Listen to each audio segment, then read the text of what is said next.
Үзэгчтэй та бүхнийхээ өнөөдрийн амглан айлтгая. Ярих өнцөг манай нэвтрүүлгийн ээлж дугаар үгээр эхэлж байна. Ингээд би нутагийнхаа зочны та бүхэндээ танилцуулъя. Ноён Баасанхүү өмгөөлөгч, улсын их хурлын гишүүн асан ийм ирхэн байна. За та бүхэнд энэ өдрийн мэнд хүргэе. Баярлалаа. Танд ч гэсэн энэ өдрийн мэнд хүргэе. Ингээд бидний урилгыг хүлээж авч манай студид ирсэн танд баярлалаа. За танд ч бас үрсэнд баярлалаа. Тэгээд өнөөдөр Баасанхүү өмгөөлөгчдийн ярилцах сэдэв болвол улсын их хурлын гишүүд өөрсдийгөө дархалсан хуулиа хүчингүй болгохыг шаардая гэсэн ийм сэдвээр ярилцах юм аа. Тэгээд зүгээр би нэг оршил хэлчихье гэж бодлоо. Өмгөөлөгч маань 3 хоногийн өмнө байна уу нэг сошиал дээр өөрөө нэг лайв хийсэн байсан. Тэгээд тэр лайвыг үзээд би одоо яг иргэнийхээ хувьд маш их игдүүцэл төрсөн. Тэгээд өөрийн уриад энэ өмгөөлөгчийн ярьж байгаа энэ бол их ноцтой юм байна. Тийм учраас энийг одоо би нийгэмд энэ асуудлыг нь гаргаж тавья хөндөй тийм ээ гэж ингэж бодоод өөртөө ч холбогдоод таач надтай санал нийлээд ингээ битээр өнөөдөр студид уулзж байгаа юм учиртай тийм ээ. Тэрийг би зүгээр үзэгчтэй ихлэ урьдчилаад ингээд ярьчихж байгаа юм. За ингээд хоёлаа одоо яриандаа оръё. За яг юу болсон бэ энэ тухай? За яг та тэр 3 хоногийн өмнөх тэр лайвын талаар ярьж байгаа гэдгийг миний ойлгочоор бол би нөгөө ерөнхий прокурортой уулзсан. Улсын ерөнхий прокурортой яг тэр уулзах үед би ерөнхий прокуророос ингэж асуусан юм л да. За миний харж байгаагаар бол одоо энэ 126 улсын хурлын гишүүд дотор багада хамгийн багада 35 хүн. За ял авсан ч хүн байна. Зарим нь тийм ээ тэр 35 дотор ял авсан хүн байна. Мөн эрүүгийн хэргийн одоо шүүх рүү хэрхэн шилжээд за яллах дүгнэлтээ авч байгаа хүн байна. За мөн шалгаж байгаа хүмүүс байна. Гэтэл ард түмэн юу гэж хэлээд байгааг гэвэл яагаад өнөөдрийг хүртэл улсын их хурл нэг ширхэгч гишүүний бүрийн эрхийг түтгэлзүүлэхээр орж ирдэггүй юм бэ? Хаврын чуулган гарах болгонд л янз бүрийн хүний нэрийг бичээл 4 хүн орж ирэх гэж байна гинэ, 5 хүн орж ирэх гэж байна. Энэ ямар учиртай юм бэ гэд. Магадгүй энэ нь ерөнхий прокурор таны ажлын одоо ур чадваргүйгээс байна уу? Эсвэл хуулиндаа байна гэсэн. Тэгээд надад тайлбарлахдаа юу гэж хэлж байгаа гэвэл яг хуу 2024 оны 5 сарын 12-нд улсын хурлын тухай хуулийг батлахдаа улсын хурлын гишүүний бүрийн эрхийг түтгэлзүүлэх одоо тэр боломж гэдэг юм уу тэр одоо хэмжээ хязгаарлаад зөвхөн яллах дүгнэлт гардуулаад шүүх хуралд явахын өмнө л түтгэлзүүлдэг. За ер нь бол түтгэлзүүлэх болцоогүйгээр одоо хуулиа хийсэн байна. Та бас хуульч хүний хувьд энийг нэг үзээрэй гэдэг санал тавьсан. За тэгээ би өөрөө бас мэрэгжлийн хуульч хүний хувьд одоо ингээд бүх хуулийг ялангуяа би ч одоо их хурлын гишүүн биш юм чи их хурлын тухай хуулийг одоо ингээд 24 онд өөрчлөгдсөнийг яаж мэдэх вэ? Тэгээд мэдээж энийг очиод үзлээ. Тэгсэн улсын их хурлын тухай хуулийн 41-ийн 7 дээр их ноцтой зүйл байна л да.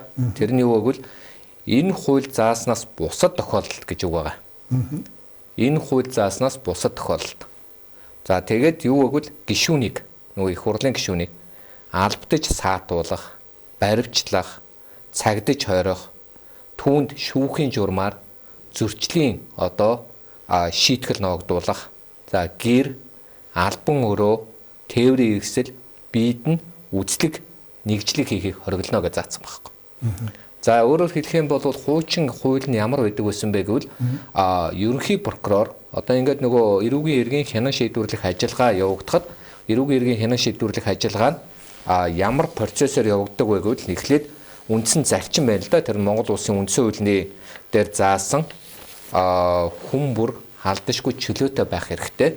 Хэнийг ч хуулиас гадуур мөрдөн мөшгөх, хавчин гадуурхах, эрүү шүүлт тулгах, дээр нь одоо үндэслэлгүйгээр эрүүгийн хэрэг үүсгэх, шүүхээр гин буруутан тооцоогүй болвол гэмт хэрэгтэн мэд одоо олон нийтэд зарлахыг хориглоно гэсэн заалтын дагуу эрүүгийн хэргийг хянан шийдвэрлэх тухай хуулийн 1-8 гэсэн заалт байна. Тэр нь юу гэж байдаг вэ? Хууль заасан үндэслэл журмаар мөрдөн шалгах ажиллагааг явуулна гэж байна. Тэр хууль заасан үндэслэл журам нь юу гэвэл тухайн этгээдийг сэжиглж буй буюу шалгаж байгаа этгээдийг яг хууль заасан үндслэл журам нь байвал цагдан хорж болно. Тийм ээ? Биеийн дээр нь үзлэг хийж болно, баривчилж болно, тийм ээ? Дээрээс нь тодорхой хэмжээний мөрдлөгийн ажиллагаа хийж болно, ил далд. Гэтэл энэ хууль заасан журам нь эрүүгийн эрх хянан шийдвэрлэх тухай хуулиар хийнэ гэсэн чинь нөхдүүд маань өөр хууль гаргаж ирээд энэ хууль маань их хурлын тухай хууль бол та нарын хуулиас чинь илүү шүү. Их хурлын тухай хуулиар л одоо шийдэх ёстой шүү. Их хурлын тухай хуулийн дээр ямар ч тийм одоо үндслэл журмын тодорхой хуулиар зааж өгөөгүй. Зааж өгөөгүй гэдэг чинь болохгүй гэсэн үг. Өөрөөр хэлбэл хүн адчих юм бол баривчилж болохгүй юм байна. Одоо уг нь бол хүн амны эргийг бол нэн даруйд алсан зогсоогоод ухаад гэдгийг хадээдл нь 2 жилээр цагдаа орох ёстой шүү дээ. За дээрэс нь одоо орон байр нэгжлэгдэн одоо байр нэг гэрт нь тодорхой хэмжээгээр нэгжлэх ёстой юм байна. Гэтэл тэр нь байхгүй. Хуучин хуулиар бол улсын ерхий прокурор үндслэл байна гэвэл ийм зүйлийг бид хийх гэж байгаамаа. Бүрийн эрхийн түтгэлзүүлж өгөөч гээд тодорхой хэмжээгээр орон байранд нэгжлэг хийгээд ч юм уу. Эсвэл тодорхой хугацаагаар цагдаа хориод ч юм уу. Эсвэл тодорхой хугацаагаар одоо юу гэдгийг шийтгэл одоо чинь захиргааны арга хэмжээний шийтгэл ногдуулаач юм. Тэгснийхээ дараа ерөнхий прокурор улсын хурлын чуулганд мэдээлэл өгдөг. За таны түтгэлзүүлсэн хүнийг одоо түтгэлзүүлсэн нөхцөл нь арилсан байна. Гэнгүүт автоматар ирэх нь сэргээд явдаг. Гэтэл одоо бол түтгэлзүүлэх ирэхгүй болгоцсон байгаа байхгүй. Би бол энэ нэг бүрийн эрхийг нь хүчингү болгох тухай ярьж байгаа биш шүү. Ягагтгүй л энд чинь улсын хурлын гишүүний бүрийн эрхийг хүчингү болгох 4 үндслэл байдгийг. Өөрөө байж болно, өвчний удалмаас байж болно, ял шийтгэл авсан байж болно, мөн ерөнхийлөгчөөр сонгогдсон байж болно. Магадгүй ерөнхийлөгчөөр сонгосон, нас барсан тохиолдолд их хурлаас ямар шийдвэр гаргахгүй. Ял шийтгэл авсан байвал одоо шүүхийн шийдвэр гарсан байвал байнгын орооноос тогтоол санал болгоод тогтоолын нөлөө одоо төрийн байгуулалтын байнгын санал оруулаад тогтоолыг батлна. Өөрөө бас сайн дураараа би одоо үнэхээр одоо тийм ээ юу яаж чадахгүй нэ. Ажлаа хийх одоо хүсэлгүй байна. Чадахгүй гэхээс илүү хүсэлгүй байна. Өөрийн хүслээр хүсэлгүй байна. Нөгөөх нь бол сэтгцэн эмгэгээс жишээлбэл энэ хүн гинт шизофрентэй болсон учраас цаашид энийг одоо юу гэх эрүүл мэндийн хувьд бол одоо ажиллаа хийх чадваргүй байна гэдэг. Манай их хурлчин бас сэтгцэн сэжиг хийдгүүдүүд байгаа шүү дээ. Тэгээ уг нь бол нэр шүү. Ийм байдлаар дүнэлтийн эмнэлгийн магадлал ороод ирэх юм бол тогтоол их байнгын ороогоор орж ирдэг байхгүй. Ингэж шийднэ гэсэн хууль байгаа юм л да. Тэгэхээр тэрнээс өөр түтгэлзэх гэдэг нь эрүүгийн эрх хянан шийдвэрлэх тухай хуулийн тасралтгүй явах зарчмыг алдагдуулж байгаа байхгүй. Яагад бол мөрдийн шалгах ажиллагааны зайлшгүй хийгдэх ёстой. Тэгвэл зөвхөн хууль заасан үндслээр одоо нэгжлэг хийх хэрэгтэй. Дуудаж ирж байцаалт авах хэрэгтэй. За дээр нь одоо юу гэдэг орон байр гэрт нь үзлэг хийх хэрэгтэй. Шаардлагатай гэж хэлвэл одоо тодорхой иргэдтэй уулзахыг хориглох ч юм уу, хөлийн хориг тавих ч юм уу, магадгүй одоо юу гэдгийг цагдаа орох ч юм уу. Энэ бүх ажлыг их хурлын тухай хуулийг дээр заасан тохиолдолд л хий гэж байгаа байхгүй. Ингээд нэгсэндөө ерөнхий прокурорын бүрийн эрхийг 2 төвшөнд одоо байхгүй болгоцсон ба. Би 2 төвшөнд гэдэг нь эхнийх нь юу гэвэл төтгөлцүүлэн орж ирэх санал буюу үндслэлийг үгүй хийж байгаа.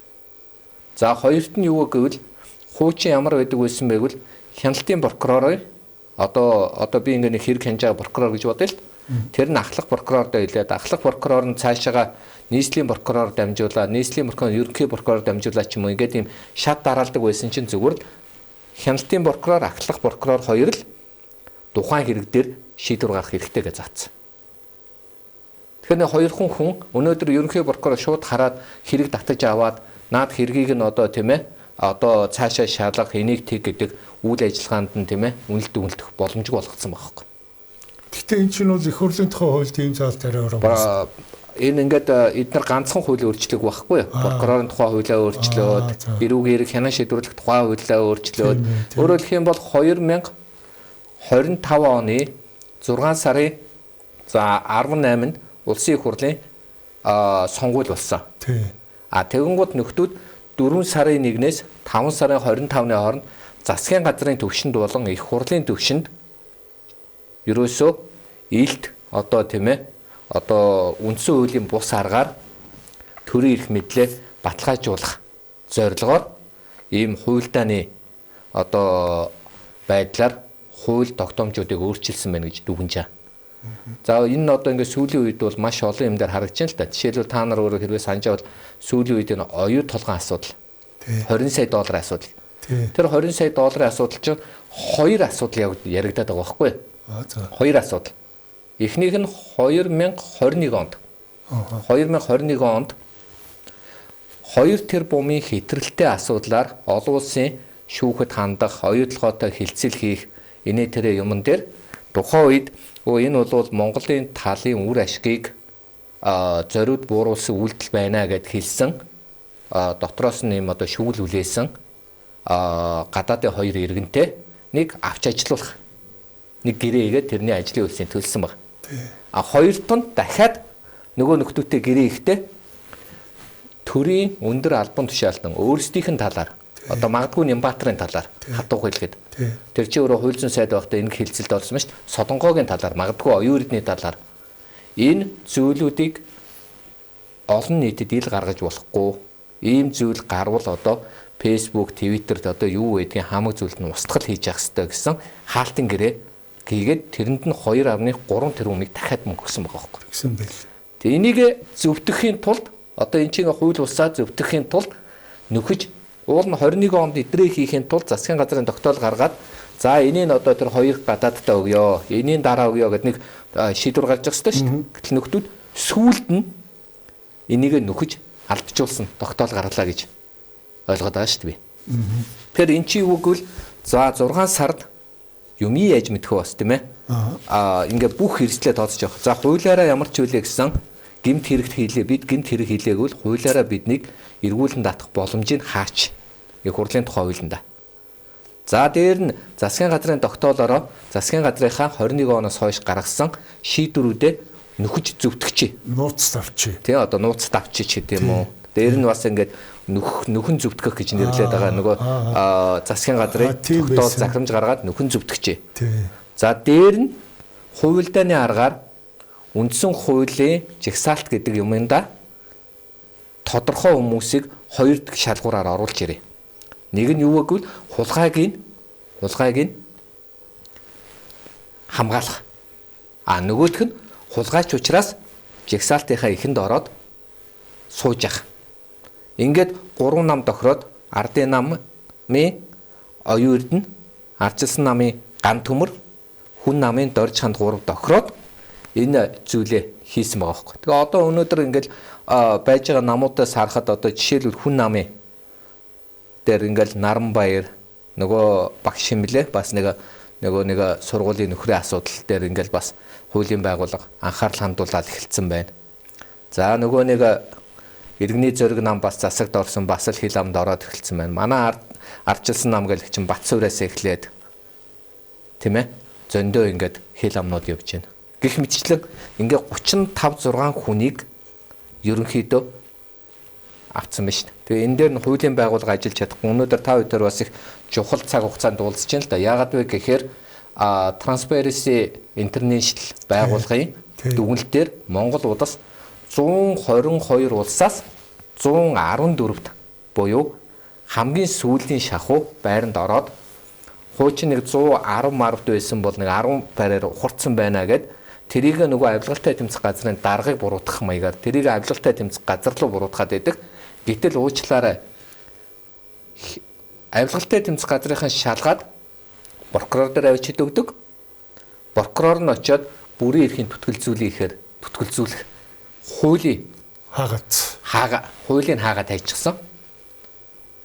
Тэгээд түтгэлзүүлээгүй хүмүүсийг шүүхрээ өгье гэхээр нөгөөдөл нь яллах дүгнэлтээ авдаггүй. Одоо жирийн иргэн болдгоо жирийн иргэн баасан хүүгайг хуулийн байгууллага чи яадаг вэ гэвэл ингэдэг штэ. За уцаар дуудана. За болдгоо таараа байцаалт өгнө үү гэд. За эсвэл баасан хүүгаа та байцаалт өгнө. За тэр үед нь том толгой гаргаад өө чадахгүй гэд хэлчлээ гэж бод. Тэгвэл прокурорын дуудах хуудас өгнө. Прокурорын дуудах хуудасаар өгвөл тэр дуудах хуудсан дээр хэрвээ та дуудах хуудсыг авсан даруйда ирэхгүй таныг 24 цагийн дотор баривчлна гэж байгаа шүү дээ. Тэгэхээр хүссэн ч хүсээгүй ч очино. А үгүй бол цагдаа очиод таныг баривчлаад гарын чин гавлаад очиод тэн дээр очиж байцаалт мэдүүлэг өгдөг ийм хуультай. Одоо жирийн иргэний хувьд. А эрхэм гишүүдийг бол болохгүй. Энэ дээр баривчлах хоройтой. Тэгэхээр дуудах хуудас чинь бол одоо юу гэдгийг нойлын цаастай л адил. Тийм ээ. Ховл тоож байгаа байхгүй. Тэгээд нөгөөдүүл нь төрийн ордонд ороод нуугдчихдаг. Төрийн ордонд нь очиод одоо ингээ гуйлагчин шиг танаас гуйж энийг аваад өгөөч гэж гуйдаг. Нөгөө гэмт хэрэгт нь за уучлаарай гэдэг. Гэтэл өнөөдөр эднэрийн хийгээд байгаа гэмт хэрэг ийм гаргаад байгаа үнийг сая улсын прокурор дээр би ярьсан л да. Прокурорын тухай хуулийн 20 дээр байдгээ. Ер нь Монгол улсын үндсэн хуулийн дээр ч байгаа. Прокурорын үүрэг юу вэ гэвэл одоо үүрэг юу вэ гэвэл шүүх хуралдаанд заавал оролцох үүрэгтэй. Тэгэхээр шүүх хуралдаан чинь 3 янзын шүүх байна шүү дээ. Захиргааны шүүхэд оролцох ёстой, эрүүгийн шүүхэд оролцох ёстой, иргэний шүүхэд оролцох ёстой. Тэгэхээр одоо за яг эрүүгийн шүүхтэй бол хил амгүй ингээд за нэг прокурор улсын яллагч нэртэй ороод ингээд суугаад харагдж штэ. А иргэний шүүх захиргааны эргийг хянан шийдвэрлэх тухай шүүхтэр прокурор оролцуулах хуулийн нарийн зохицуултыг бас аваа хийсэн байхгүй.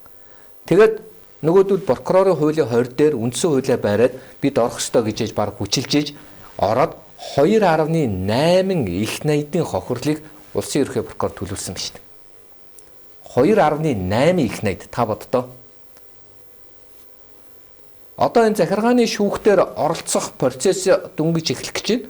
А гэхдээ энэ захиргааны юун дээр бас энэ шүүхийнхэн бол прокурор оролцуулах их дургу. Ягаад гэвэл хэрэг бүртгэлт гэдэг чинь хоёр хэрэг бүртгэл байдаг. Гэмт хэргийн хэрэг бүртгэлт, зөрчлийн хэрэг бүртгэлт. Аль аль нь прокурорын хяналтанд байж байгаа шүү дээ. Гэтэл өнөөдөр энэ захиргааны гаргаж байгаа хэм хэмжээндээр хяналт тавьж байгаа байгууллага нь уулын тэр захиргааны шийдвэрийг хүчингү болгож болох байхгүй. Захиргааны шүүхэд хандаад одоо энэ юу гэдгийг хотын татвар өндөр байна чидг юм уу те прокурорын зүгээс одоо дүгнэлтээ гаргаад хүний эрхийн тийм зөрчөөд байна ч гэдэг юм уу. За эсвэл одоо юу гэдгийг захиргааны шийдвэрээр газар хураасан асуудлыг ч юм уу те энийг одоо прокурорын зүгээс энэ хүний эрхийн тийм заал дүгнэлт байна гэд тэр журмыг ингээ явж явах бусад улсад тийм байдаг. А манад болохоор нөгөө прокурорыг бол зүгээр л эрүүгийн хэрэгээр төрийн нэрийн өмнөөс ял шийтгэлийн санал өгдөг нэг субъектийг ашиглах гэдэг байгаа хөөх. Тэгсэнэ өөрөөсөө сая дээр зандаа шатаргаа ярьж байгаа бол прокурор хууль зүйн сайд байх хэрэгтэй. Засгийн газар гэмт хэрэгтэйгээ тэмцэж чадахгүй байна. Прокурорын хуулийг өөрчлөөд хууль зүйн сайдтай үе. Гэтэл байгаа хуулиа бүрэн ашиглахгүй. А байх ёстой эрхийг бүрэн өгөхгүй. А шийдэх ёстой байсан эрхүүдийг тас зохиод байх болгоцсон. Нэгсэндээ шүдгүү арслан болгоцсон гэсэн үг. Тэгээ бид өнөөдөр прокурорыг буруутгаад, авилгалтай тэмцэх газрыг буруутгаад, шүүхийг буруутгаад гэж болохгүй байхгүй. Жишээлбэл Израильд ийм хууль байдаг юм л да. Еврейчүүдэд төрийн тангараг өргөнө гэдэг бол энэ бол одоо юу гэдгийг одоо эх орны одоо өмнө үүрэг хүлээж байгаа асар хариуцлага учраас тангаргаасаа няцах нь төрийн эсрэг гэмт хэрэгтэй адил үзнэ гэдэг. А гэтэл манад бас тангараг байна. Тангарган дээр ямар үг байдаг вэ гэвэл ийм үг байдаг. Гишүүн. Монгол улсын их хурлын гишүүн би ард түмний элчийн хувьд гэж байгаа байхгүй. Нийт иргэн улсын ашиг сонирхлыг эрхэмлэн төрт ёс түүх соёлынхоо уламжлалыг хүндэтгэн түүх соёлын уламжлалаа хүндэтгэн гэж байна шүү дээ. Монгол улсын үндсэн хуулийг дээдлэн сагна. Үндсэн хуулиа сагна гэж. Авилга ашиг сонирхлын зөрчиллөөс ангид байя гэж байгаа байхгүй. Гэтэл өнөөдөр авилгаас ангид байя гэчихэд авилгалын хэрэгт холбогдоод байхад одоо энэ хүн тангаргаасаа нятсан гэдгээр ямар ч хинч энийг хүнддэггүй зүгээр нэг зураг телевизийн өмнө одоо тэр их хурлын даргын ч юм уу эсвэл хурлын дэг сахиулагчийн тийм ээ үгийг давтаж хэлдэг үг шиг л болчиход байгаа байхгүй. Тийм учраас энэ авилгалын хуулийн дээр ийм зүйлийг нэлээд хатуу оруулах хэрэгтэй. А тэгсэн хэрнээ ингээд ард түмэн ингээ хараадгүй эднэр чинь янгууд нөхдүүд попын хууль оруулаад гисэн. Одоо нэгсэндээ өөрсдийгөө одоо ариун болгох ч юм уу яах чаа. Одоо жишээлбэл юм байна л да их хурлын гишүүний өгөхөд ухаантай байж болохгүй гэдэг хууль оруулаад гисэн. Та сонин санагдж магадгүй. Яагаад их хурлын гишүүн ухаантай байж хүүхэд ухаантай байж болохгүй гэж арай хэтрүүлээд байна уу гэж. Гэхдээ та бодлоо. Таны хүүхэд онц гараад Харвардын сургуульд орох, та их хурлын гишүүн Харвардын сургуульд орох, их хурлын гишүүний хүүхэд учраас танд тэтгэлэг өгөхгүй. А их хурлын гишүүний хувьд бол би очиж нөлөөлж болохгүй байх нь зөв. Тэгээс гишүүний хүүхэд учраас онц гараад тэр дэлхийн сургууль мургуулд нь одоо орж одоо тэтгэлэг авч болохгүй. Энийг би попын үл гэж. Жишээлбэл их хурлын гишүүний ах トゥ хамаатан садан бизнес эрхэлж болохгүй гэдэг хөлт. Гүн чи юу яриад байна? Монгол улсын хуулийн дээр таны эхнэр гэмт хэрэг хийсэн бол танд ямаагүй. Таны хүүхэд гэмт хэрэг хийсэн бол танд хамаагүй. Таны ах トゥ хамаатан садан гэмт хэрэгс танд хамаагүй. Бусдын хийсэн гэмт нүглийг өөрт нь ялзаахгүй. Бусдын хийсэн гэмт хэргийг өөрт нь ялзаахгүй. Зөвхөн өөрийнхөө хийсэн гэмт хэрэгтээ хариуцлага өргөх ёстой байхгүй. Гэтэл манад ингээд попордаг худлаа. Урт нэртэй хууль энэ тэр гэсэн ингээд хардаа хамаатангууд нь бизнес эрхлэхээ болцсон. Манай хүүхдүүд тэнийг байх нь бид нар зөвшөөрж байгаа гэдэг. Яг бодтоор гэмт хэрэгтэй тэмцэе гэдэг хүл гарыг хаачиж байгаа байхгүй. Ягаад гэвэл эрүүгийн хэргийн хяналт шалгалт хийхийн ердийн энгийн процесс дотор мөрдөн шалгах ажиллагаа заавал хийх ёстой. Мөрдийн шалгах нь ил байж болно, далд байж болно. Ил гэдэг нь бол дуудаж ирэх, байцаах, тийм ээ, нэгжих, тийм ээ, тодорхой эрхийг нь хязгаарлах. Тэгэхдээ дандаа шүүхийн шийдвэрэл ч дээ. А далд гэдэг нь бол гүйцэтгэх ажил юм. Гэтэл энэ бүгдийг аваачаад байхгүй болгочих. Харин тийм. Хөлг болгочих. Тийм байна. Тэг би зүгээр өөрөө чи сая яриаг анхааралтай сонслоо. Тэгээд эндээс бас миний одоо хувьд ойлгохгүй асуудлууд гараад ирлээ те. Энэ урд нь бол за энэ нөгөө мөрдөн байцаалтын шатанд нь одоо нөгөө түтгэлзүүлж болдог байсан тийм ээ. Мөрдөгч одоо ерөнхий борхоор санал тавиад ингээд энэ үнийг одоо заавал түтгэлзүүжээ шалгахгүй болохгүй байна гэдэг. За тэрийг нь ямарсан болиулсан юм байна. Тийм үү? За тэгэхээр чи одоо нөгөө нэг эн чин нөгөө дарахын хэрэгтэй гэдэг нөгөө нэг бие контор гэр орон машин дэргэж үйлээ нийслэг хийж болохгүй. Тэгэл нөгөө нууц ажиллагаа явуулж болохгүй гэж ингээд энэ эрхүүд чинь нөгөө мөрдөх байгуулагч хийж чадхаа байчиж байгаа шүү дээ тий. Тэгэхээр чи энэ нөгөө мөрдөх ажиллагааны чи үр дүн мөн гэж одоо байхгүй л болно шүү дээ. Харин тий одоо асуудлын гол нь энд байгаа байхгүй юу? Асуудлын гол нь юунд байгаа вэ гэхээр бүрийн эрхийг дуусгар болгох, бүрийн эрхийг түтгэлзүүлэх хоёр ялгаатай. Бүрийн эрхийг дуусгар болгоно гэдэг бол нас орчих юм бол бүрийн эрхийн дуусгар болгоно.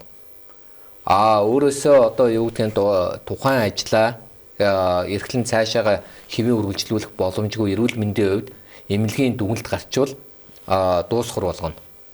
Ерөнхийлөгч болчвол дуусгар болгоно. Шүүхээр ял авал дуусгар болгоно. Энэ бол дахиж эрхийн сэргээхгүй гэсэн үг. Түтгэлцэн гэдэг бол одоо ингээд тодорхой ажил хийлээ. Прокурор санал тавилаа. Бид энэ хүнийг тодорхой ажил хийх гэсэн юм аа. Орон байрд нэгжлэх хийх гэсэн юм аа. Бүрийн эрхийн саад болоод байна. Унаад хэрэгт нь үзлэх хийх гэсэн юм аа. Бүрийн эрхийн саад болоод байна. Тодорхой хэмжээгээр цагдаа хорихгүй бол наад хүн чи очиод бусад нөгөө хэргийн холбогдогчтой тийм ээ уулзаад өгсөн тохироод мөрдийн шалгах ажиллагааг одоо саад учруулад байна гэж. Гэтэл тэгэд тэр зүйлээ хийгээд дуусчаад ерөнхий прокурор оруулж ирээд уншдаг байсан. За одоо ингээд байнгын хороо юу чуулганы нэгдсэн уралдаанд цаг өгнөгөө бичиг өгнө. За өгөнгүүт нь ерөнхий прокурорын зүгээс тэдэн сарын тэдэн бид нэр тим ажил хийсэн. Ажиллагаанд дууссан учраас хэргийг бид нэр шүүх рүү өгч байгаа. Энэ хүний бүрийн эрх бол буцаас хэрэгсэн шүүгээд ингээд энэ хүн цаашаа явж явах хэрэгтэй байсан. Гэтэл энийг байхгүй болгочих. Тийм ээ. Энэ маш ноцтой. Тийм ээ. Сая Солонгосод ерөнхийлөгч нь 5 жилийн ял авсан. Тийм. Тэр ямар ял авсан бэ гэвэл мөрдөн шалгах ажиллагаанд нь саад учрууллаа гэдэг үндслээр ял авсан. Өөрөөр хэлэх юм бол дуудахт нь ирээгүй ч юм уу. Баримтлагт нь очиж одоо дэмжигчт нь очиж жагссан ч гэдэг юм. Тэгээд тэдний хуулийг харахаар доотлын ял нь 5 жил, дээдлийн ял нь 10 жил юм. Прокурор 10 гэдэг санал тавьсан, шүүх хамгийн доотлын ял буюу 5-ыг өгсөн. 20 шүү дээ. Манад бол зүгээр л мөрдөн шалгах ажиллагаанд саад хийхийг өөрөө хуульчлаад өгсөн байгаа хэрэг. Тийм. Та одоо 50 амгалан байж болно, гэмт хэрэг хийсэн чи хамаагүй 4 жил та гэмт хэрэгтэн байхад бол асуудалгүй. Тэгээ манай хүн хэлцэн хугацааны ердийн хугацаа 5 жил штэ. За. Тий, тэгэл энэ 4 жил байлаа нөгөө нөхрөө дуудах хооронд нь хүн хэлцэн хугацаа дуусчихна. Тийм шүү дээ. Тий. Өөрөөр хэлбэл энэ дотроо байх. Тэр авилгын хэрэг дээр чи хууль хугацааг сонголоо барьлаа гэдэг нэг юм яригдаад байсан. Ерөөсөө тухайн үедээ би одоо их хуралд байхад санаж байна. Бүр ийм хууль байсан. Одоо миний үед. Маш ноцтой. Энэ дээр би ганцаархан дуурч байсан. Тэр нь ямар зүйл байсан бэ гэвэл хууль хугацаа 5 жил байна. Тэгвэл хуулийн 5 жилийн хугацааг одоо ингээ юу гэдгийг шүүхээр явж. За одоо юу гэдэг эхлээд нөхрийг дуудлаа. 1 жил өнгөрлөө. 3 удаа явсаар хагаад 5 жил өнгөрчлөө. Тэнгүүд 3 дахь хамгийн сүүлийн шүүхтэр хууль хугацаа дууссан байна. Яагаад гэвэл энэ хүний хууль хугацаа нь явж исэн байна. Үргэлжилж исэн гэдэг. Тэгээд ийм хуулийг баталгаар нь энийг болохгүй гэсэн чинь нөхдүүд аваачаад нэг л хууль баталсан юм чи яах юм бэ? Маш олон хэрэг шийдэж болохгүй болонгууд нээч үхэн тайлбар гаргаад тэр нь бас үнэлэхгүй тайлбар штэ. Тэрүүгээрээ ингээд нөгөө хуулиудаа нөгөө юу гэдгийг хэрэгүүдээ ингээд өгсөн болоод одоо нөгөө сонгуулийн өмнө баахан үнийг барьсан болоод дараа нь гасан болоод ингээд бүү юм болж ирсэн. За одоо бол нөхдүүд хуулиа тэгээ өөрчлөлөө гэдгээр одоо өөрчилсөн. Тэгтээ их хурлын гишүүнд энэ хууль хамаагүй болчиход байгаа байхгүй. Жирийн иргэнд бол энэ заалтаараа ингээл байхгүй. Ягаад гэвэл нөхрийг яллагчаар татах боломжгүй болгочихж байгаа байхгүй. Яллагчаар татахын тулд тухайн хүнийг дээр ямар арга хэмжээ авах вэ? Мөрдийн шалгах ажиллагаа хийх хэрэгтэй байхгүй. 41-ийн 7-гийн дагуу. Тий. Тодорхой ажиллагаа хийж, нэгжлэг юм уу, үзлэг хийж, эсвэл тэ хариуцлага тийм ээ. Гэр албан өрөөнд нь одоо тодорхой хэмжээний нотлох баримт авч ижил яллагчаар татна шүү дээ. Нотлох баримтыг бэхжүүлэх болцоог болгоцсон. Тийм байна. Тэгээд энэ чи ганц энэ их хурлын тухай хууль биш. Тэгээд нөө прокурор шүүх мөх хүчнөө хуулинд өөрчлөлт хийгээд бүр ингээ нөө их цайз юм аа бүр улам ингээд би зөвхөн нэгийг л хэлж байгаа нь шүү дээ. Тэгээ эн чинь ингээд цаашаа тэгээ эднэр ийм л юм л да. Ерөөсөө энэ эрүүгийн хэрэгээс одоо гардаг их олон арга байдаг юм л да эднэрт. Одоо жишээлбэл хэрэг угаах гэж ойлголт байна. Хэрэг угаах. Хэрэг угаах гэдэг нь юу гэвэл одоо нүүрсний 44 их найд гэдэг одоо ярингууд 1-2-ыг нь үлгэж аваад 3 жилээр өгөнгүүтээ нүүрсний хэрэг дуслаа гэд ингээд хэрэг хаагдчихж байгаа. Одоо тодорхой хэмжээгээр дүүлэнтэй юм гарангууд нь тэндээс нь хөөрхөө өрөвдмөр одоо хөгжлийн банкны хэрэгэл тэнгууд нь Баатар билгийг аваачиж үлгэж 6 жилээр өгөөл ингээд тэнд чинь өчнөө их хурлын гишүүн тэр үдгäлийн ардын намын ерөнхий нарийн бичгийн даргын ахмахаас эхлээд холбогдсон шүү дээ. Тэр хэрэг мэрэг бол ингээд шийдэгдсэн гэдэг ард түмнийг тайвшруулж хэрэг угаах. Хууль угаах гэж байгаа. Энэ хууль угаахын асуудал чинь бол саяхан гарсан биш. 2008 оны 2002 оны эрүүгийн хуулийг батлахдаа тухайн үед одоогийн эрүүгийн хуулийн 21-2 эрх мэдэл албан тушаалаа уруулан ашиглах гэдэг хэргийг бүхэлд нь тэр үед 563 гэдэг заалт байсан санаж байна. Бүхэлд нь байхгүй аваа ийц. Тэгэнгუთ одоо тэр үед эрх мэдэл албан тушаалаа ашигласан 1000 хэрэг хуулийн заалтгүйгээр чөлөөлөгдчихлээ шүү дээ. 1000 гаруй хэрэг. Тэгээд нөхдөр сандралт 2002 оны эрүүгийн хуулийг батлахдаа. Тэгээ 2008 онд нэмэлт маягаар тэр 500 гэдэг заалтаа эрх мэдэл албан тушаалын заалтаа эргүүлж ийсэн. Энийг болохоор цэндийн нэмдэр чинь оруулж байгаа байхгүй. Одоо тэр үед одоо ингээл дүүлэнтэй болж ийсэн маш олон хэрэг байгаа дөө. Тэгээд энэ заалтаа дахиж явж байгаад 2012 хэдэн оны хуулиндаа тэр хүн хэлцэх хугацаа болон юмнуудаар дахиж оруулж ирж байхгүй болгож байгаад одоо ингэ явж байгаа. Яах гэж их хурлын гишүүн болохын тулд одоо жигсаалтын чинь үнэ 3 тэрбумаас эхэлж ийн гэж яриад нь шүү дээ. Яах гэж хэдэн зуун тэрбум төгөөд яах гэж 4-5 сая төгрөгийн цалингийн төлөө яваад байгааг бол одоо энэ улсын их хурл бол гэмт хэрэгтний хорогдох цайз болчиход нь шүү дээ. Тэгж байна. 35 хүн гэж тавадтай хамгийн багтаа миний мэдчээ. Бүх намуудаас. Энэ бол маш харамсалтай бөгөөд аюултай асуудал واخгүй.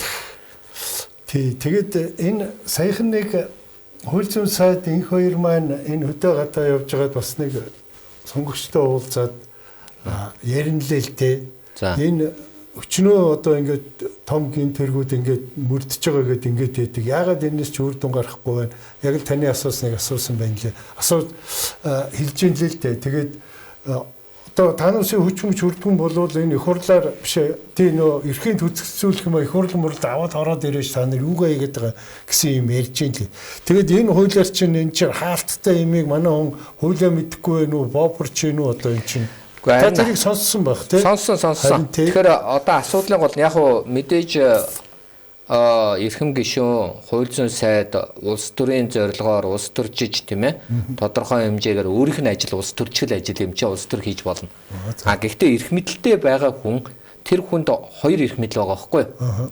Нэг нь болохоор хууль зүйн дотоод хэргийн гэж байгаа. Нөгөөх нь хууль зүйн одоо юу энэ чинь өөрөөр хэлбэл хууль тогтоомжийг боловсронгуй болгох, хууль санаачлах, засгийн газар дээр хуулиудыг нь одоо зөв чиглэлд нь оруулах эрх мэдэл өөрт нь байгаа.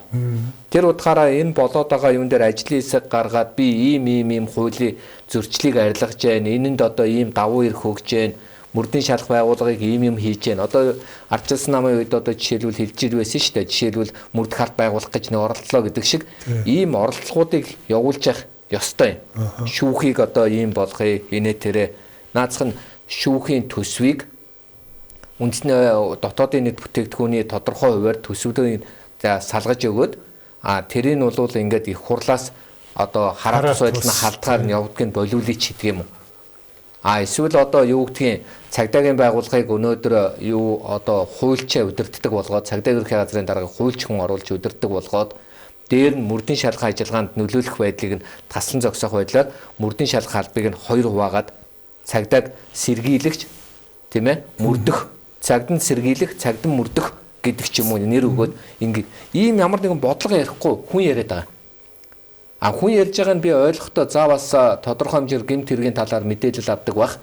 За нөгөө талаасаа бас өөрийнх нь доор одоо цагдаагийн байгууллага байна. За нарийн ярих юм бол авилгалтай тэмцэхийг бас тийм ээ засгийн газраас томилж байна. За дээр нь өөрөө бас тодорхой хэмжээр хууль зүйн дотоод хэргийн сайдыг бас тухайн байгууллагуудтай мэдээлэл ойр байдгийн хувьд бас харж байгаа болов гэж ард түмэн гордоод байгаа. Харин тий би ч гэсэн тэгэхээр тий гэтэл өнөөдөр харамсалтай жишээлбэл төрийн эрх мэдлийг хууль усаар авсан булган туяа бараг өөдөөс нь инээгээд шоолоод байгаа үст. Зүгээр л энэ бид нар юу гэвэл одоо гоё үгэнд биш үнэн үгэнд л одоо итгэцгээх цаг болчиход байгаа. Олон жил гоё үгэнд итгэлээ. Гоё үгэнд итгэсээр байгаа л өнөөдөр бид нар 35 гэмт хэрэгтнийг сонгочлоо. Бид нар гоё үгэнд итгэсээр байгаад өнөөдөр 40 тэрбумын өртөө болчлоо. Монгол улсын засгийн газар одоо өрчин 40 тэрбум доллар болчлоо шүү дээ. 40 тэрбум доллар өртөө болчлоо. Гоё үгэнд итгэсээр байгаад бид нар өнөөдөр авилгалыг зүгээр энгийн үзэгдэл шиг боллоо. Жирийн иргэнд бол энэ авилгалын хуульч маш хатуу үйлчилж байгаа шүү дээ. Аимшигтай хатуу үйлчилж байгаа шүү дээ. Зүгээр нэг багш санамсаргүйгээр диплом хурамчаар хийгээд хөвсгөлд хүүхдүүд нь зүгээр тэрийг одоо юу гэх юм миний хайртай багш магш гэд хүмүүрээд байдаг. Нөгөө багшиг очиод салингийнх нь бүх мөнгөний буцаа төлүүлнэ гэж шийдвэр гаргаад нөгөө багш чинь сэтгэлээр амиа орлоод хүчих. Хууль амар хатуу гоц. Өөрөлдөх юм чи 5 жил цалин авсан мэ цалингаа буцаа төлөв. Бас эрүүгийн ял өгсөн. Аимшигтай үз. Гэтэл их хурл дипломгүй яадгийн гэд худлаа хэлээд хурамч дипломтой хүмүүс суучлах шүү дээ. Хит шүү. Нэг биш. Ингэж болох юм уу? Энэ улс чинь бид одоо нэг зүйл дээр айгүй анхааралтай болгоомжтой байхгүй бол 2012 оноос өмнөх геополитик тэр үед юу өгöd бид нүүбийн гишүүн юм чин дотроо хөлөө толгоогоор толоо хүлээ нөө бид нар ямар хүнээр ч өдөрдүүлсэн яадгийн тийм ээ Монгол ялжилгээ үлгсэн маягтай байсан бол одоо бид нар жаахан тарих толгоо зүрх сэтгэл үннийг ярддаг зүйлүүдээрээ өдөрдүүлэхгүй юм бол энэ дэлхий чи өөрөө хүчний баланс алдагдаад маш эвгүй болчиход байна шүү дээ. Ийм үед тэнгүүдээр өдөрдүүлээд тэгэл дагаад нүхэнд орох уу гэдэг л асуудал гарчаад байна шүү дээ. Тий, тэгээд түрүү өөрийн чинь яриан дээр гарлаа. Тэгээд тэр нэг ядлах төгөлт гэдэг имийг өгөхөөр ирдгүү авдгүү гэж байна л да. Тэрийг тэр хүн хүлээж авахгүй бол шүүх рүү шилжүүлж болдгоо юм байна, тийм ээ. ялах дүгнэлтийг заавал гардуулна гэдэг хууль байдаг. Тийм Бүр үү, өгөх шүүхэд өгөхөөс 14 хоногийн өмнө. Тэгэхээр Нөгөө хүн чинь ялах дүгнэлтээ уншаад тэр хүний эрхийн төлөө асуудал байхгүй. Таны ялах дүгнэлт гэдэг чинь ямар учиртай зүйл вэ гэвэл ингээд одоо за нэг 30-40 хавтас байлаа гэж бод. Тэндээс прокурор таныг ийм зүйлээр буруутгах байна. Та энэ хугацаанд хоёр зүйл хийж болно. Нэг нь миний буруутгах чад зүйлийг дээд чадны прокурорт гомдол гаргаад засуулж болно. Эсвэл та шүүхтэр миний энэ гарсан гомдлыг шүүхэд очихоос өмнө өөрөө бас цагаатах нотлох баримтаа цуглуулж болно гэдэг. Тэр хүнд ялах дүгнэлт гэдэг юм авах гэдэг байгаа байхгүй. Тэгээд энийг өгөхээр нөгөөдөл нь авахгүйгээр хүрээгээд алгуулчих. Тийм хуулиар жирийн иргэнд бол заавал өгөх ёстой. Тийм. Заавал өгөөд нөгөө хүн нь тэгээ нөгөөдгөө хэрэгжээ нөгөөг чинь уншаад өмгөөлөгчдөө өгөөд уншаад өмгөөлөгч нь битгий шүүх рүү өгөөч ийм зүйлийг дахиж үзмээр байна ийм зүйлийг хиймээр байна үгүй бушуухан шүүхэд өгөөч ягаад гэвэл таны нотлохой чинь надад та бас цагаатах нотлохоонуудаар би бариад няцааж чадна гэд хоорондоо ч мэтгэлцээд шүүх хурал хийн шүү. Тийм байна. Манад бол одоо ингээ ялах дүгнэлтээ авахгүйгаасаа гадна мөрдийн шалгах ажиллагаа буюу байцалт өгөөч гэд дуудахад очихгүй гэж шүү. Тийм байна. Яагаад очихгүй гэж байгааг бол жирийн иргэнийг бол таныг дуудана. Ирэхгүй бол таныг баривчилж авчирна гэдэг. Хоёртаагаас нь шууд баривчлаад. Тийм прокурорын зөвшөөрлөөр шүүхийн шийдвэрээр баривчлаад авчирдаг бол уучлаарай. Тэрийн энэ зүйл ангаар хаачихсан. Их хурлын гишүүн бол уучлаарай. Би одоо нөгөө нэг юу гэдгийг гахаа илүү одоо тийм ээ эргэтэй гэдэг шиг халдшгүй болчиход байгаа байхгүй. Харин тэгээ яг энэ заалтыг өөрөө чи ярьсан тэр лайвер үзээд би бол миний одоо гол бухимдсан тэр зэвүүцэл өрсөн чи энэ юм байгаа юм. Тэгээд тэр хүн тэр юм авахгүй болохоор чин шүүх рүү шилжүүлж болдгоо шүүх рүү шилжүүлээгүй байхад нөгөө төтгөлзүүлэх юм их хурл руу оруулж болдгоо ингээд яг таг гацчихж шүү дээ. Яг үнэ. Энэ бол хоёрдугаарт нөгөө шүүхэд нөгөө одоо мөрдийн шалгах ажиллагааг түргэн шуурхаа явуулахын тулд прокурор зайлшгүй хийх ажиллагаануудаараа одоо их хурлын гишүүнд дээр хийж болохгүй болчиход байгаа байхгүй. Зайлшгүй их ажиллагаанууд. Жишээлбэл одоо түрүүний хэлдгээр бол ил далд мөрдийн шалгах ажиллагаа хийж болохгүй, орон байранд нэгжлэг хийж болохгүй, биед нь үзлэг хийж болохгүй. Тэр үедгэл согтуугаар тээврийн эслэл жолоодлоо гэд одоо эрхийг хасах шүүхийн шийдвэр гаргаж болохгүй болсон шүү дээ. Зөрчлийн хуулиар гэдэг шүү дээ. Тэр үедгэл бүр эмзэг зүйл хэлэхэд эхнэрээ зодчлоо гэд одоо юу гэдгийг гэр бүлийн хүч хэрхээлийн шугамар заавал тэр хүнийг эрүүгийн ял өгөхгүй штэ. Ингээ одоо жирийн иргэнийг бол 30 хоногоор баривчилдаг үсттэй. Тэгээ баривчлах боломжгүй болгочих жоох байхгүй. Тийм бай. Тэгээд ийм зүйлийг 41-ийн 7 гэдэг залтанд л оруулсан юм билэ. Тийм юм байна. Хориглоно гэд. Харин тий. Тэгээд энэ бол арай л дэндүү. Тэгээд зүгээр би өөрөөс чинь өмнө яг таны өмнө одоо энэ нөгөө их хурлын гишүүн байна хууль зүйн байнгын хорон дарга цогтоотортой яг ярилцлага хийгээд энэ асуудлыг бас бяцхан хүндсөө бит хоёр. Ийм заалт оруулсан байгаа юм байна. Та нар тийм хууль баталсан юм байна. Гэсэн чинь тэр яг тэр хуулийн зүйл ангийг өөрөө санахгүй байлээ. Арай ч тийм хиймээргүй юм да. Сони юм да. За яг би наадах чинь үзээ нэгтлээ гэд. Тэгээд хоёр сая үүдэн тааралдаад хоёулаа энэ дээр чи яа шүү тийм ээ энэ босоо суугаа ингэж үзээд яхаа ирээд уулзаарай гэд та ярина лээ тий. Тэгэхээр энийг та бүр сайн хөөцөлдөөсөө гэж. Тэгээ одоо нийгмийн дэмжлэгч гэдэг юм уу одоо хэл мэдээллийн талаас дэмжлэг хэрэгтэй бол одоо бид мэднэ ингээд зүтгий энэ дээр чинь тий битэрийн өнөөдрийн ярилцлага хийж байгаа гол зорилго л одоо энэ байна тий. Миний хийж чадах ганцхан юм байгаа. Тэр нь бол би нөгөө хууль санаачлагч биш. Тий. Хоёрдугаарт нь би 100 мянган хүний гар усыг зуруулаад их хуралд өгөөл энийг өөрчлүүлнэ гэж бас тийм боломж их хэзээ. 100 мянган гар усыг судлагчгүй. Хуучин би өргөдлийн байнгын хорон дарга байхад 10 мянга байсан. Ядаж байнгын хороогоор авч хилцдэг байсан бол эднэр бол энийг шийдэхгүй. Зүгээр яг цэцэд нэг хандаад үзэх боломж байна. Иргэний хувьд бол үндсэн үеийн цэцэд хандна. Гэхдээ үндсэн үеийн цэцэд хандаад бас их зовлонтой. Жирийн иргэнийг бол шууд одоо дунд суудлын хуралдаан муралдаан зарлаа шийдэхгүй шүү дээ. Тийм учраас энийг бол засгийн газар үнэхээр л гэмт хэрэгтэй тэмцэхийг хүсэж байгаа юм бол засгийн газар үнэхээр л одоо юу гэдэг авлагчдыг дээрээс нь шүүрдэхийг хүсэж байгаа юм бол засгийн газар энэ их хурлын гишүүдийн энэ халдшгүй байдал гэдэг нэрийн дор халахвч хийж ийм зүйл хийж болохгүй л дээ. Уг нь бол та бүхэн мэдж байгаа халдшгүй байдал гэдэг чинь шал өөр юм багхгүй юу? Их хурлын гишүүнд халдшгүй байдал байх хэвээр. Тэр нь ямар зүйлээр халдшгүй вэ гэвэл санаачилсан хууль хэлсэн үгэндээ хариуцлага өрөхгүй. Тэр чи бараг л тэр их хурлын танхимаар хязгаарлалт юм шүү. Тийм. Ард түмний илч учраас ард түмэн тэр үгийг хэлээч гэж гуйж шít. Тийм биз дээ.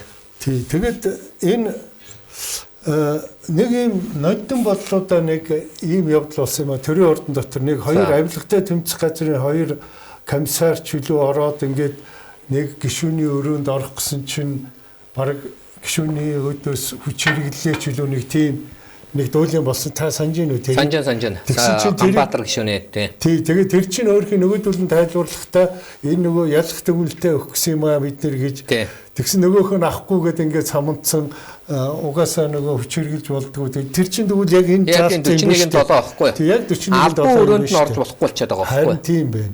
Тэгэхээр чи тэр нөгөөдөл чи энэ заалтаар хязгаа бамбай ороод хэнийг яахгүй.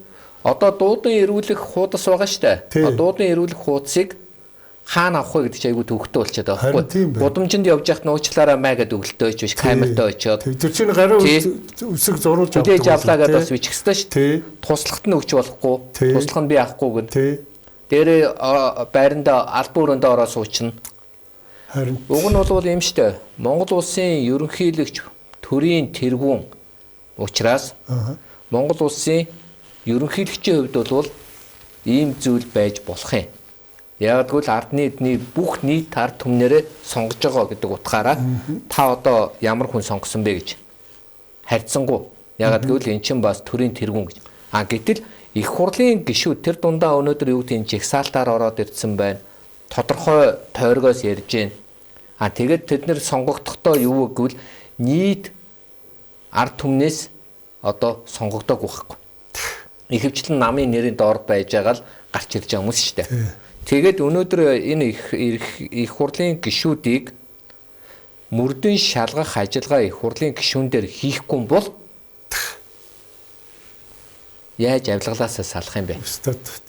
Тэгээ өнөөдөр 35 гаруй ийм гишүүд ингээд хідэн тэр бумаар хэрэг хийгээд шүү дээ. Одоо зүгээр сайд л болъё. Тэгээ сайд байгаа хугацаанд бошиохон хулгай хийгээд хүртэл яриа илэн далангуй ярьдаг болцсон байна гэж байгаа шүү дээ. Тий. Харин ийм л ноцтой байна да. Тийм байна. Тий. Одоо энийг л энэ нийгмийн сонорт хүргийлгэж бит хоёр өнөөдөр зорж ин ярилцлага хийж байгаа юм гэдэг би бас дахин хэлээд байгаа юм. Тий. За түрүүн бас нөгөө нэг таны өвгөн дээр гарсан тэр ярианд энэ оюутлагоос энэ засгийн газар чинь 20 сая доллар аваад ингээд зурчуулаад гадагш гаргаа явуулсан гэх нэг хоёр хүн төлбөр хийсэн тухай ярьдсан байлээ. Тэгээд тэн дээр чинь болохоор засгийн газар чинь болохоор эдгээр нөгөө манай оюутлагаатай маргалж байгаа тэр нөгөө арбитрийн шүүхтэр энэ хоёр хүн гэрч болох юм ач хөлөө тэр нь бид нар төлсөн юм аа гэд ингээд хэлээд байдаг. Энэ хоёр сайтын гаргаж авсан нэг материал дээр таны хэлээд байгаа нөгөө нэг элдв сөрөг юм хомыг бүгдийг нь устгуулах барих гэдэг нэг тийм бас тэрний төлөө бас мөнгө төлөгдсөн байгаа байхгүй юу. Тэгээ хайшин тэр хоёр хүн чинь оюутлагад ажиллаж байсан миний ойлгосон инженер усуд байх шиг байгаа юм.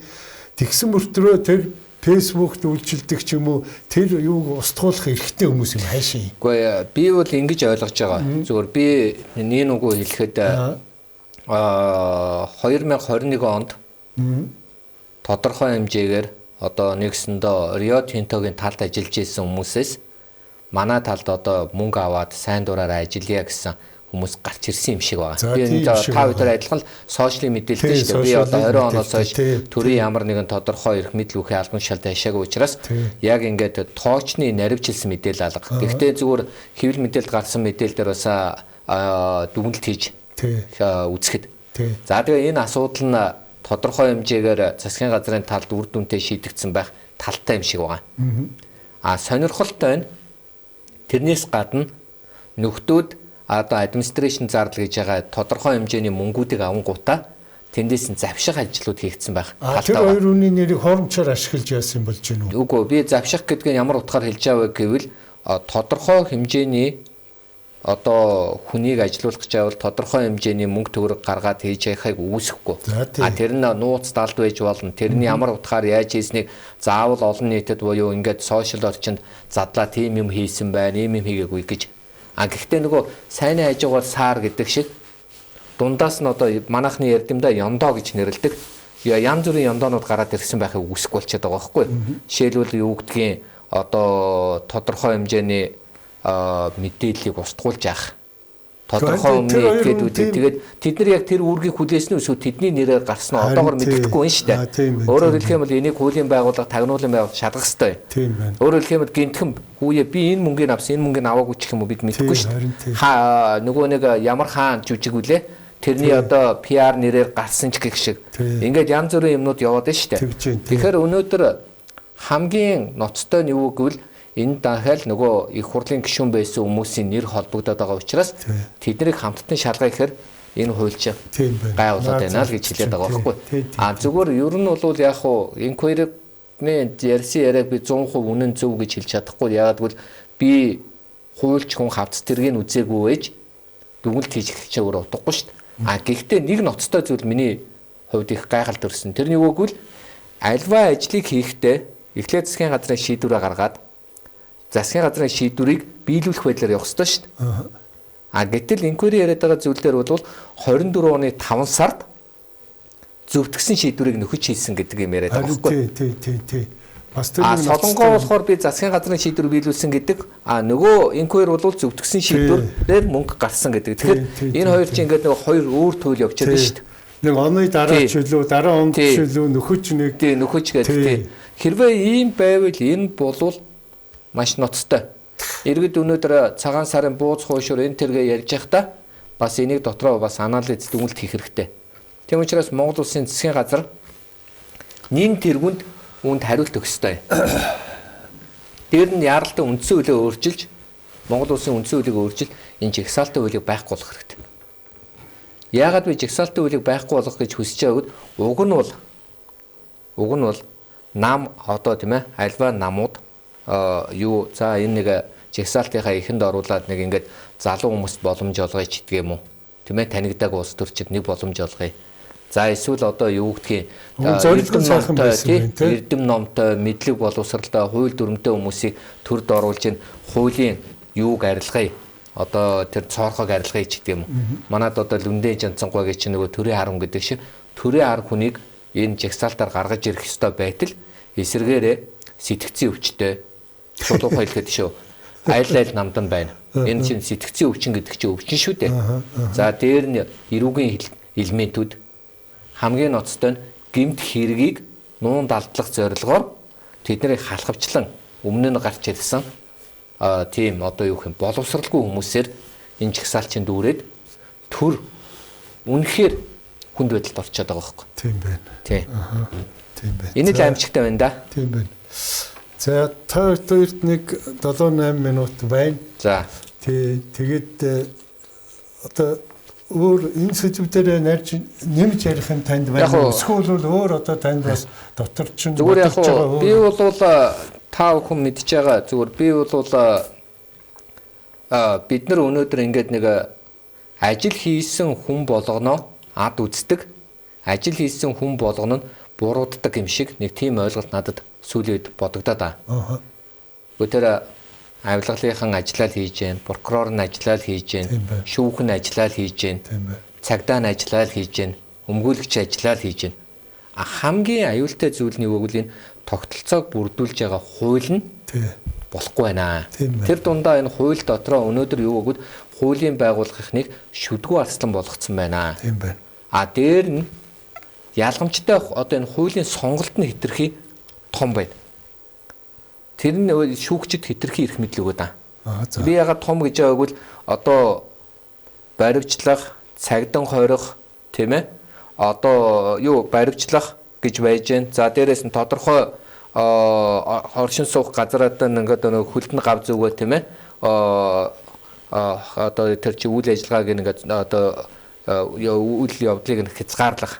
Дээрээс нь төрийн албанд ажиллахыг бойлуулах. Тэгээд хорих ч гэдэг юм ингээд нэг доор торгох ч гэдэг юм ингээд маш олон заалтыг нэг хуулийн дотор оронгууд шүүгч хүснээр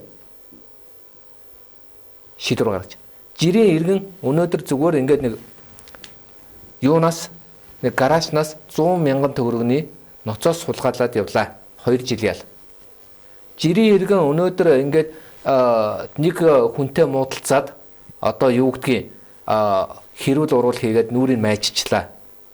2 жил. 1 жил нь болохоор хүний хөнгөн гэмтээс нь 1 жил нь юу гэвэл танхайлсан. Жинхэнэ эрх мэдэлтэн болвол одоо юу гэдгийг зорж байгаа эрхийг хязгаарлая.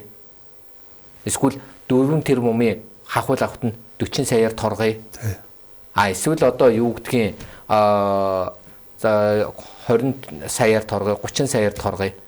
Нөгөө мө жирийн иргэн багш бол байхгүй хөрх 2.6 жил. Одоо би нэг тийм тодорхой хэрэг хэлж чадна л да. Баян зүрх дүүрэгт нэг хөөрхийн нэг эмэгтэй дарга нь гуугаад чи дансаа ашиглуулчихсан. Дансаар нь хахуулын мөнгө авцсан. Нөгөө эмэгтэй хөөрхий дадлагжих тийм ээ ажилтан байсан. Жинхэлчих бах дарга маань бас намайг дансаа ашиглах гэхэр чи одоо даргын өдөөс үгүйгэлтэй биш үү? 2 жил 6 жил шоронд сууж байгаа. Баян зүрх дүүргээд зөвхөн тэр татварын юм дээр нь байсан. Гэтэл тэр хүнд ингээд хатуу тэр жоох охин 20 эдэн настай ажлын гараагаа ингээд эрүүгийн хэрэгт орж байгаа. Тэр дансаа ашиглах нь зөв бурууг ч мэдэхгүй. Гэтэл жинхэнэ хулгайч одоо та нарт би элен далангуй хэлэхэд банкны дид дарга хийж байгаа. Тэр идэхэд дансаа ашиглуулсан. Өчнөө сая доллараар ашиглуулсан. Ял аваагүй.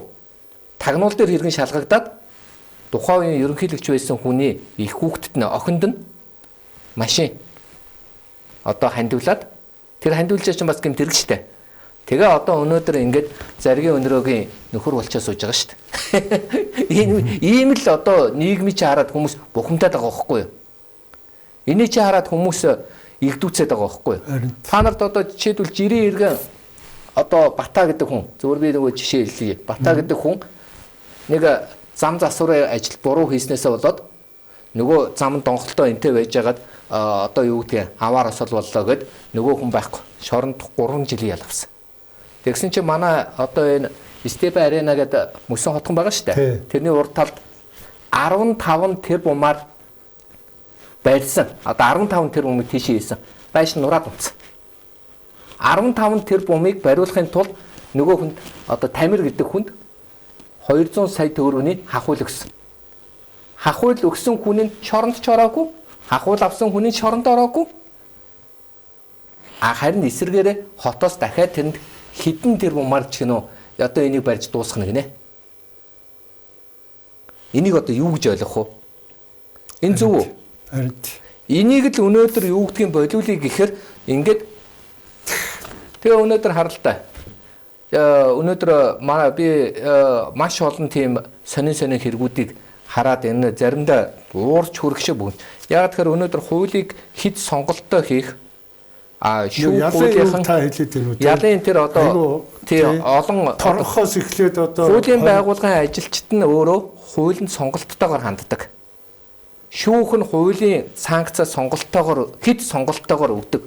Баталсан хууль нь хэд сонголттойгоор байдаг байхгүй. Жишээлбэл шүүгч торгох ял өгчлөө гэхээр уучлаарай хуулинд торгох гэж үг байна.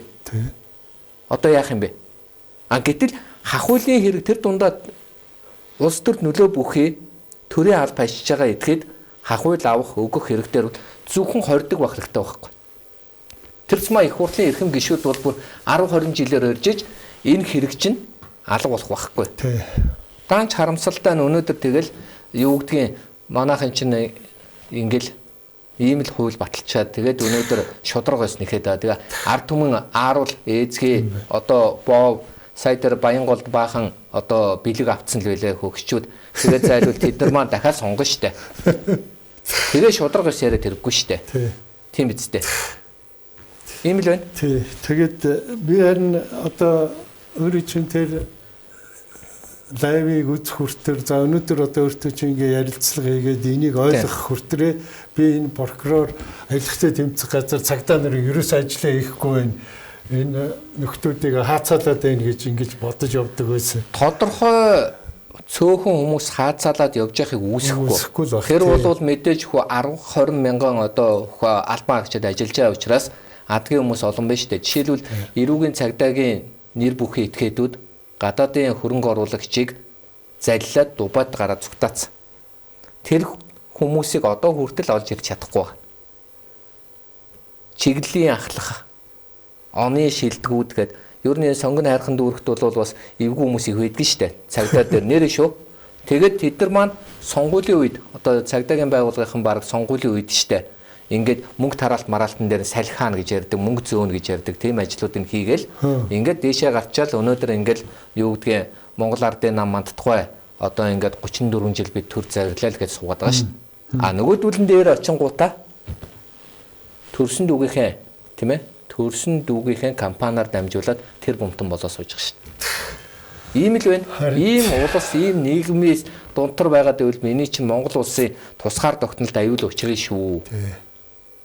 Яагаад гэвэл хүн илүү ялзарч болохгүй байхгүй. Тэрнээс ич нийгэм байгаа бол хулгай байна, гэмтэрэг байна, их хурлын гишүүд дандаа цэвэрхэн хүн байна гэж биелэхгүй. Гэхдээ хууль тогтолцоо нь тэрийг болиулдаг. Хуулийн байгууллага араас нь явдаг.